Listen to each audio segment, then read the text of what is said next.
అటు వెనుక మన ప్రియతమ విశ్రాంత పీఠాధిపతులు మల్లవర ప్రకాష్ తండ్రి గారిని ఆశీనులు కమ్మని కోరుతున్నాను. అందరు గట్టిగా చెప్పలు కొడదాం. Same members please be there. చెప్పలు కొడదాం. తండ్రి గారు ఈ యొక్క కార్యక్రమానికి మార్గదర్శి అని చెప్పాలి. ఎవరు చూపించలేని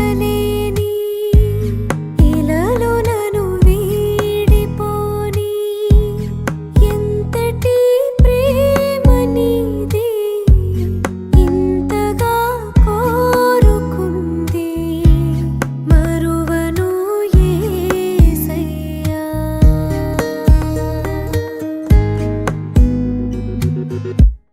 ఎవరు చూపించలేని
ఇప్పుడు మనకు మల్లవరపు ప్రకాష్ తండ్రి గారు, దీనిని ప్రోత్సహించినటువంటి తండ్రి గారు కారుణ్య స్వరంను ఉద్దేశిస్తూ 2 మాటలను పలుకుతారు. మోస్ట్ రెవరెండ్ ఆర్చ్బిషప్ కుటుంబ బాలా గారు, ఫాదర్ బాలశౌరి గారు, ఫాదర్ ప్రేమ్ కుమార్, చేరిన సిస్టర్, ఇంకా సహోదరులారా, నేను ఇక్కడ విశాఖపట్నం వచ్చినప్పటికీ ఈ దివ్య కారుణ్యం అన్న ఈ భక్తి భావంతో ఎంతోమంది అప్పటికే ఆ దివ్యకారుణ్య ప్రార్థన జపించేవాళ్ళు ఉన్నారని గమనించగలిగాను. జీవన్ బాబు చొరవ తీసుకొని పాచిపంట విచారణ పరిధిలో ఉన్న యేసుపురం అనే చిన్న గ్రామానికి పక్కనే ఉన్న ఆ కొండ అంచున ఈ భక్తి పెంపొందించే విధంగా ఆయన కృషి తెలిపారు. ఆయన నా దగ్గరకు వచ్చి ఆయన చేసిన కృషి, ఆ విధంగా ఆయన అకారణంగా మన ప్రాంతంలో ఈ యేసు దివ్య కారుణ్య ప్రార్థన చేయడం, ఆ భక్తి అనేది ప్రచారంలోకి అనకూడదు, విస్తరించింది, చాలామందిని ఆకట్టుకుంది. ఆ ప్రార్థన రోజు చేసేవాళ్ళు ఉన్నారు. అలాగే ఇంగ్లీష్ మాట్లాడే మన నాన్ తెలుగు గ్రూప్ వాళ్ళు ఉన్నారు, ఆంగ్లో ఇండియన్స్, ఇంకా వేరే వాళ్ళు, ఒకే సోజర్పేట అటు చిన్న వాల్టర్లు ఉండేవాళ్ళు. వాళ్ళు అప్పటికే కొన్ని సంవత్సరాల పాటు ఈ దివ్య కారుణ్య ప్రార్థన ఇంగ్లీష్లో వాళ్ళు అప్పటికే పఠిస్తూ ఉన్నారు. అది గమనించిన తర్వాత నాకు మరి నేను ఒకరోజు నన్ను నేను ప్రశ్నించుకున్నాను, గృహస్థ క్రైస్తవులు ఈ విధంగా ఈ ప్రార్థన చేయడం, ఈ డివోషన్లో పాల్గొనడం, దాని కారణంగా దీవెనలు పొందడం, 10 మంది కోసం ప్రార్థన చేయడం చేస్తున్నారు. మనం ప్రోత్సహిస్తున్న గురువులుగా, మేతాసనంగా, మరి నేను ప్రార్థన ఎందుకు చేయట్లేదు దివ్య కారుణ్య ప్రార్థన అని ఒకరోజు అట్నే ఆ ప్రశ్న వచ్చింది. ఆ రోజు ప్రారంభించాను నేను. ఫాదర్ గారు ఏమో 3 గంటలకు చేయాలంటారు, ఉదయం 3 గంటలకి. ఆ టైంలో మీకు తెలుసు నిద్ర ఎలా ఉంటుందో. అయినా ఎందుకో నిర్ణయం తీసుకున్న తర్వాత గొప్పగా చెప్పుకోవడం కాదు, ఆ 3 గంటల ప్రాంతంలో అనుకోకుండా మెలకు వస్తుంది. ఒక 10 నిమిషాలు అటో ఇటో, ఒక అర్ధగంట అటో ఇటో. అప్పటి నుంచి నేను ఈ దివ్య కారుణ్య ప్రార్థన ఉదయం 3 ఆ ప్రాంతంలో చేయటం అనేది ఒక దైనందిన కార్యంలో ఒకటిగా ఏర్పడింది. నాకు తృప్తిగా ఉంటుంది. ఆ విధంగా ప్రభువుకు అంకితం కావడం, ప్రభు ఆ విధంగా స్మరించుకోవడం, సకల మానవాళి కోసం ప్రార్థన చేయడం. ఆ ప్రార్థన సమయంలో నన్ను ఎవరైతే ప్రార్థన చేయమని కోరుతారో అడుగుతూ ఉంటారో, కుటుంబాలు కానీ, వ్యక్తులు కానీ, గురువులు కానీ, మఠవాసులు కానీ, వాళ్ళని మనసులో పెట్టుకొని, తర్వాత ఇబ్బందికర పరిస్థితిలో ఉన్న కుటుంబాలను మనసులో పెట్టుకొని, తర్వాత ఎవరైతే దారి తప్పిన వాళ్ళుగా నా దృష్టికి వచ్చిన వాళ్ళ కోసం గురువులు కానీ, మఠవాసులు కానీ, సామాన్య క్రైస్తవులు, వాళ్ళని దృష్టిలో పెట్టుకొని ఈ ప్రార్థన అర్పిస్తూ ఉండే ఆ అలవాటు రోజు నాలో చోటు చేసుకుంది. చాలా సంతోషం. ప్రయాణం చేసేటప్పుడు కూడా అనుకోకుండానే అప్రయత్నంగా ఆ ప్రార్థన, ప్రభు నేను నిన్ను నమ్ముతున్నాను అన్నటువంటి కారుణ్య ప్రభు నేను నిన్ను నమ్ముతున్నాను, ఆ మాటలు వస్తూనే ఉంటాయి. చాలా సంతోషం. మన ఈ విశాఖపట్నం ప్రాంతంలో ఈ విధంగా ఈ భక్తి ఈ విధంగా మనం సజీవంగా ఉంచుతున్నాం, విస్తరిల్లేలా ప్రయత్నం చేస్తున్నాం, ఆధ్యాత్మికంగా మనం ప్రయోజనం పొందుతున్నాం. చాలా సంతోషం. ఈనాటి ఈ కార్యక్రమం అందులో భాగంగా చూస్తున్నాను నేను. యేసుపురంలో ఉన్నటువంటి పుణ్యక్షేత్ర స్థలాన్ని, అందుకే ఎంతో ఖర్చుతో కూడిన పని, 10 కోట్ల రూపాయలు ఖర్చు పెట్టి 1000 మందికి కూర్చోవడానికి వీలు కల్పించే విశాలమైన మందిరం నిర్మించే ప్రయత్నం చేశాము. చాలామంది తోడ్పడ్డారు. లైసెన్స్ ఒక పక్కన, దాతలు ఒక పక్కన, స్థలం ఇచ్చిన వాళ్ళ పక్కన 1000 మంది కూర్చోగలరు. ఒక ఆ మందిరంలో అది ఏర్పాటు చేసి ఆ విధంగా మన పవిత్రాశ్రమంలో ఈ దివ్య కారుణ్య ప్రార్థన, ఈ డివోషన్, ఈ భక్తి ఆ విధంగా సజీవంగా ఉండాలన్న ఆలోచనతో చేయడం జరిగింది. అది చాలా సంతోషం. కొంతమంది గురువులు, ఇంకా ప్రేమ్ కుమార్, జీవన్ బాబు, ఇంకా ఇతరులు ఉత్సాహంగా నిలుస్తున్నారు. అందుకే ఈ విధంగా సజీవంగా ఉంది. రెండవ విషయం, ప్రేమైన సహోదరి సహోదరులారా, ఈ యేసు కారుణ్య స్వరం అనే ఈ కార్యక్రమం స్వయంగా నేను అనుకున్నాను చాలాసార్లు, ఒక పేజీ నుండి, మొదటి పేజీ నుండి చివరి పేజీ వరకు ఒక కార్యక్రమం పెట్టుకుని బైబిల్ అంతా చదవాలని. కానీ నేను సక్సెస్ కాలే. 2-3 సార్లు నేను ఆ ప్రయత్నం మొదలుపెట్టాను, కానీ మధ్యలో అవి ఆపేశాను. సాధ్యం కాలేదు. ఈ పోయిన సంవత్సరం ప్రారంభమైన ఈ కార్యక్రమంలో కారణంగా రోజు ఉదయం తప్పనిసరిగా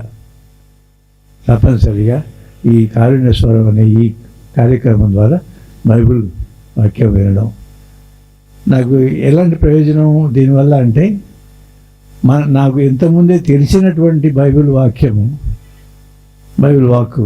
బైబిల్లోని వివరాలు, ఇంకా కొన్ని తెలియని కోణాల్లో ఈ వాక్యాన్ని అర్థం చేసుకోవడానికి, ఈ వాక్యంలో ఇమిడి ఉన్నటువంటి లోతైన భావాలు ఈ వినడం వలన, ఇంతకుముందు విన్నా కూడా దీనివల్ల ఇంకా కొత్త కోణాలలో దాగి ఉన్నటువంటి ఆ లోతైన భావాలు వెలికి వచ్చే విధంగా నేను అనుభవిస్తూ వచ్చాను. అందుకే సంవత్సరం అంతా కూడా నేను ప్రతి ఉదయం ఈ దివ్య కారుణ్య స్వరం వింటూ ఉన్నాను. మళ్ళీ 1వ తారీఖున ప్రారంభమైన 2వ బ్యాచ్ మళ్ళీ నేను కూడా మొదలుపెట్టాను. ఎందుకంటే ఎంత తరచుగా వాక్కు వింటే, దేవుని స్వరం వింటే, ఎంత మమేకమై దేవుని స్వరంతో ఉంటే అంత మేలు జరుగుతుంది మనకు, మన జీవితాలకు.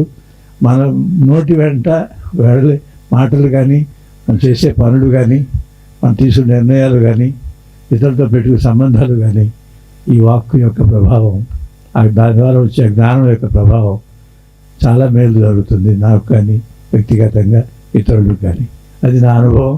అందుకే సంతోషంగా, అది ఇబ్బంది అనుకోకుండా ప్రతిరోజు ఆ కార్యక్రమంలో నేను పాల్గొంటున్నాను. చాలాసార్లు ఫాదర్ గారికి చెప్పాను, నీకు సహాయంగా నిలిచే వాళ్ళు చాలా అభినందనీయులయ్యా. ప్రతిరోజు 6 గంటలకల్లా ఆ ప్రోగ్రాం వచ్చేస్తుంది. అది ఎంత శ్రమ పడితే దాని వెనుక ఉండి ప్రతినిత్యం అది ఎలాంటి ఆగిపోకుండా ఉండే విధంగా, అంతరాయం కలగకుండా 365 రోజులు ఆ విధంగా నీకు తోడుగా ఉండి అభినందనీయులు. అందుకే వాళ్ళ అదిగో నిలబడవయ్యే, చప్పట్లు కొట్టాలి ఈ అబ్బాయికి.